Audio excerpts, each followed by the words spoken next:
Hi mga meets! Ni Jenna Padilla, ang rakiterang guro ng Quezon City.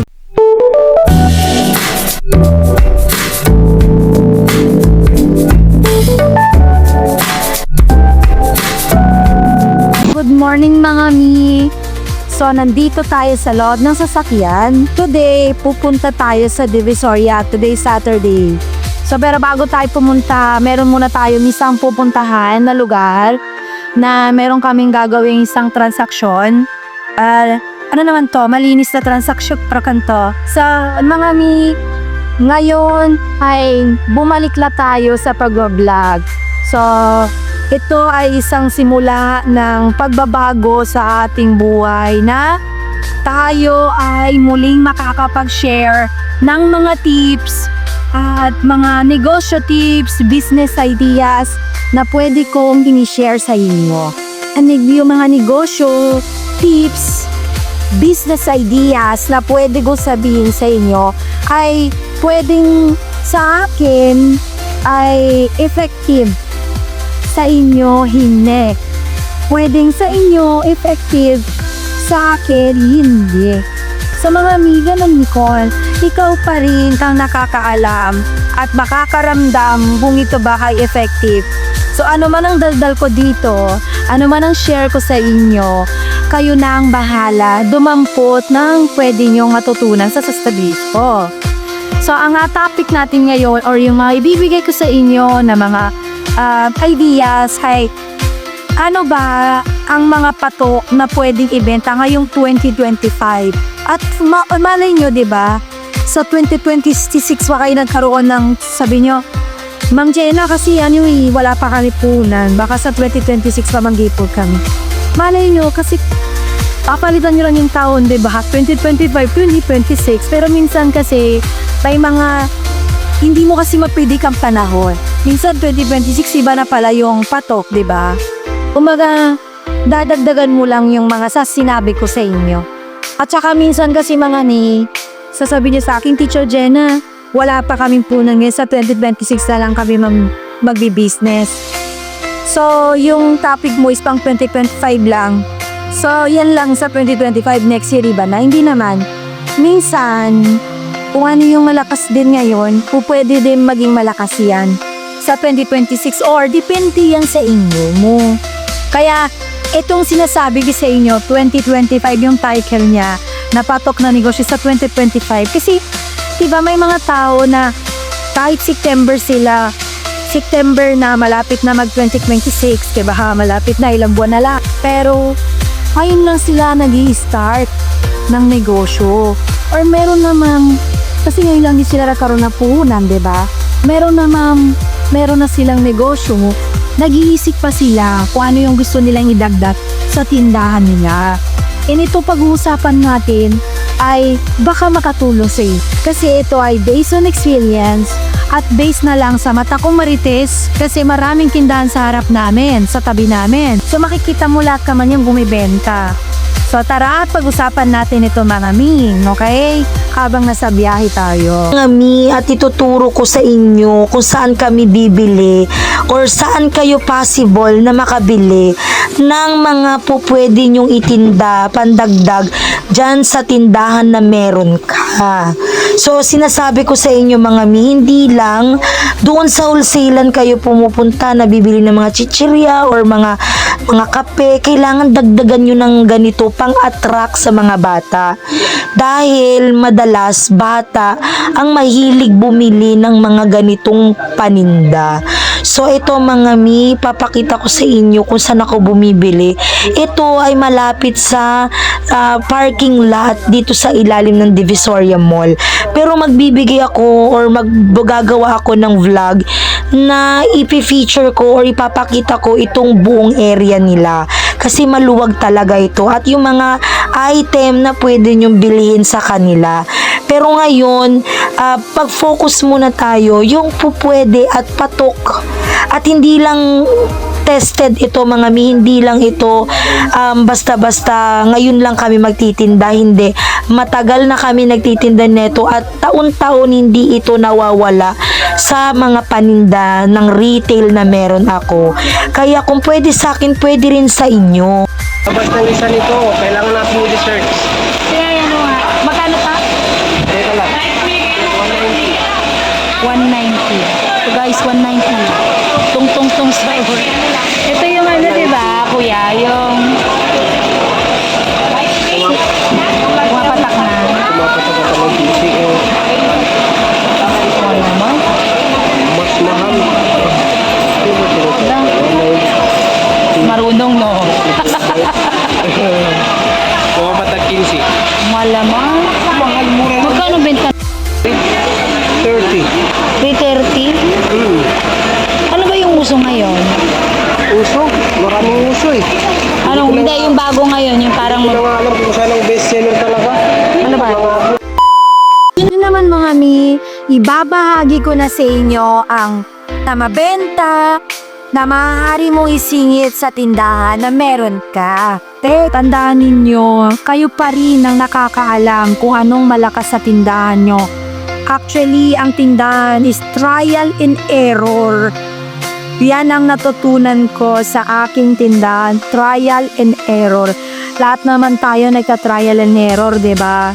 Kita-try natin yung isang product, and then kapag hindi nag-click, error, hanap ng iba. 'Di ba? Ganun 'yan eh. Kasi kisa naman ibebenta mo ang tagal maubos, yun pala natitinggal lang diyan, 'di ba? Kaya di maghanap ka ng fast moving na paninda kung ano yung kumapatok sa iyo, 'di ba? Ganon yan mga mi. Mag-trial and error din kayo sa tindahan mo. So mga mi, nandito na tayo sa bahay. Kinat natin yon. Nalhobat yung cellphone ko kaka-vlog kanina. Sorry. Mag-retail na lang tayo. Focus na lang tayo sa retail. Pero may wholesale pa rin kami. And yung isa sa mga sinasabi ko sa inyo na mabenta rin sa tindahan, itry nyo to sa tindahan ninyo. Itry nyo na to. Ito, yan, di ba? Ito, binili ko to doon kanina sa Divisoria. So, ito, 30 pieces siya. Binibenta namin to dati ng 5 pesos, pero ngayon hindi na 5. Binibenta na namin siya ng 6. Kasi mga mi, sabi ko nga sa inyo, kung noon yung 10,000 pag namimili kami sa Divisoria, ngayon, grabe, mararamdaman mo na yung 10,000 parang 3 box lang. Samantalang dati, pag namili ka sa 10,000, punong-puno na yung karitela. Ngayon hindi. Sobrang mahal na talaga. So, ito mga mi, ibenta nyo ng 6. Pumunta na lang kayo sa Divisoria, dun sa pinagbilihan ko. Na kay Ate Ching, pwede rin kayo dun pumunta, tabi malapit sa CR. Pero ito, binili ko to dun sa tabi ng parking lot. Dun kami bumili ngayon. Kasi, grabe rin ang tao kay Ate Ching, hindi ka na rin masyado makapamili. Dahil sobrang dami na, alam mo, nahihilo na ako kanina. Konti na lang yung hangin doon sa ilalim ng Divisoria Mall. Kaya grabe, kanina parang gusto kong masuka, gusto kong mahilo. Yun. So, ito mga mi, sinasabi ko sa inyo, ito yung egg. Di ba napaka-attractive nito sa mga bata? Bakit di mo i-try benta yan dyan sa tindahan mo? Ha? Wag mo lang akong tabihan. Huwag mo tabihan yung tindahan ko. Ako naman nagturo sa'yo neto, kaya huwag mo na akong tabihan. Pero, mga mi, ayan. Diba? Oh. Hindi ba matutuwa yung mga bata makakita ng egg? Alam niyo yung mga bata, diba? Ang grabe. Pag ako bata, tuwa ako dito, baka mabili ko to. Baka mayat-maya nasa tindahan ako. Isang ano to, diba, red. Diba, pang babae. Siyempre, diba, ang cute? Mga mi, benta mo rin to dyan sa'yo.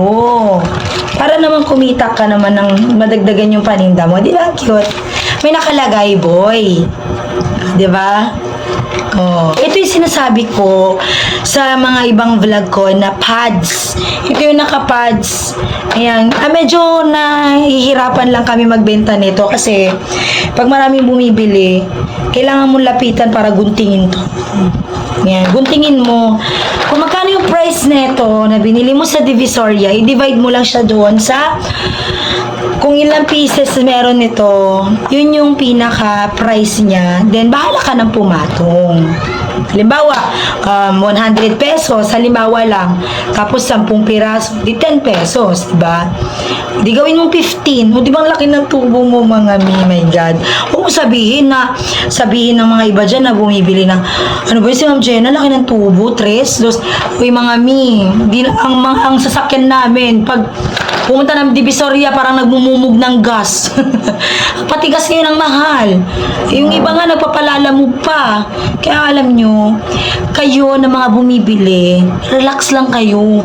Bibilin nyo na lang yan. Hindi na kayo namasahe. So, kami mga negosyante, hindi naman kami papatong dyan na sobrang laki. Hindi mo naman tumabenta ng 100 pesos isa. Diba? Siyempre pang bata. Diba? Bata yung customer mo. Bata din yung presyo, yung kaya. Diba? At tandaan nyo ang bata, minsan lang yan maging bata, kaya hayaan nyo na sila maglaro. Pabilihin nyo na sa amin. So, meron pa, marami akong napamili. Ito ang cute, oh. Mga candies lang yan. Liliit lang yan, Sais. Pwede nyo ibenta ng 6 to 7 pesos. Kung gusto nyo ng 5, ang tubo nyo lang doon ay walang sintabos. Na-try ko na eh. Parang 4.50 isa. Oh. Tapos ibebenta mo 5, 50 centavos lang. Eh, paano kung 10 lang yung nabili mo? Di ba, syempre, tasa mo ng konti, di ba? Bahala kayo dyan. Ito, matutuwa sila, oh. Sprite, di ba? Oh. Coke. Ayan, oh. Buksan natin para makita nyo. Ayan, oh. Oh. Oh. Diba? Oh. Coke in can. Katulad ng katawan ko. Coke in can. At syempre, may Sprite. Mali spelling, Sprite. Kakatuwa itong mga ganito, diba? Walang ganito nung mga tayo, nung mga bata tayo, no? Sino ba namang hindi matutuwa sa ganito? I-display mo dyan sa tindahan mo, ewan ko lang. Ito pa, sample ko pa sa inyo. Di ko na kinuha yung iba eh. O, diba? Mabenta yan sa tindahan, mga mi. Bubuksan natin yung isa.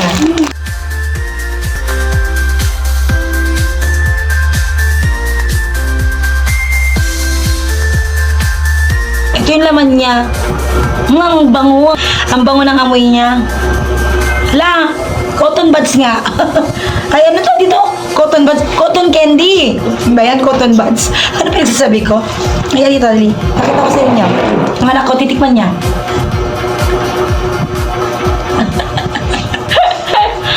Ang sarap. Ang tamis.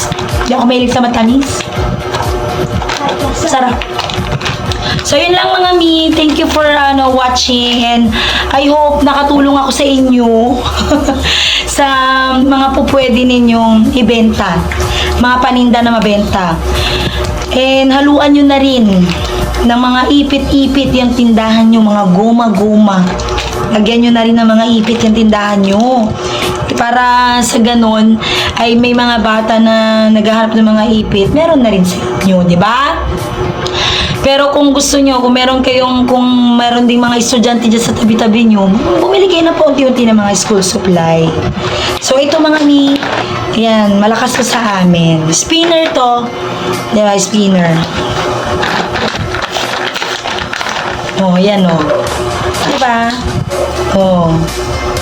Naku mga hindi ko alam kung hindi mabaliw-baliw yung mga anak nyo dyan, no? Kasi yung mga bata ngayon, naglalaro ng mga cellphone, maganda rin to, pamaliit dun sa pagsa-cellphone nila, o, diba, laruan. So, mga kung nagustuhan mo itong aking video, i-like mo naman na dyan mga and subscribe on my YouTube channel. And kung meron kang mga kaibigan, kamag-anak na mahilig or merong mga negosyo, i-share mo na tong aking vlog sa kanila. And panoorin mo na yung mga previous vlog ko mga Click mo na rin yung bell button para man-notify ka sa mga kadaldalan ko at sa mga business tips, negosyo tips, at yung mga business ideas na po pwede kong i-share sa inyo. So, yun lang, mga thank you so much, and I hope to see you next time on my vlog. Bye!